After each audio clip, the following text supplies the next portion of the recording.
This is a long shot, so you generally have the full body, rule of thirds, body, mid-body, top body, head space above, it's a background.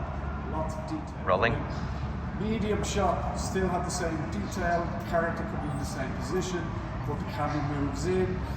Ideally, the camera will move and not a zoom, and you'll have from the mid part of the torso up to the body, above, not too much head space, and it's tightened up a little bit with some background detail still. Rolling. Close-up is used for bringing in more detail and reaction in particular to the actor's features, usually brought in for moments of heightened tension, dramatic effect. You'll have lots of facial details for the viewer to focus on, very little in the way of background details. We're talking from shoulders up to the top of head. Close-up for those moments in your film where it requires absolute clarity as to what this character is about. Could be used in horror films, reactions of people, could be used for really dramatic events. You want the audience to be focusing on just that character. Rolling.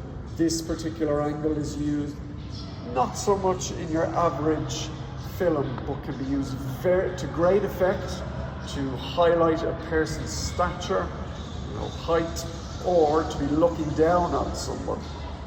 This type of action shot is usually used as what we would call a variation, to build up different types of shots. So you aren't just using your medium, your long shots, your close-ups. It's nice to have a variety in the type of shots that you use, and it brings a little bit more interest for the viewer when they're looking at the film that you're making, to see this nice variety of shots and different angles.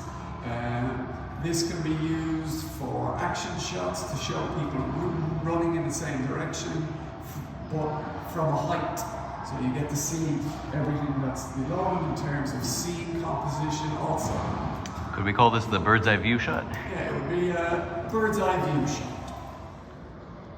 This is what's known as an over-the-shoulder shot, so where the camera is directly positioned behind the main actor, and the focus of this shot is to see and engage with the actor opposite the person, or also to see what it is exactly they're holding in their hands.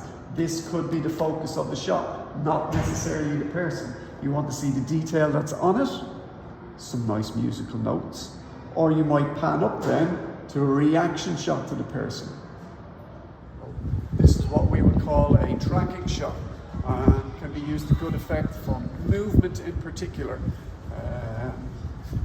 Camera normally will be on a track or a dolly, and it will be nice and steady so you don't have as much shake on the camera, and they will move in one direction and follow the main actor. This is an action piece to camera shot, also tracking. Normally with this shot it has to be planned in advance, and the camera person should always have a second person behind them, so that if they are moving backwards, that it's done in a safe way. It's very good for introductory pieces to films also.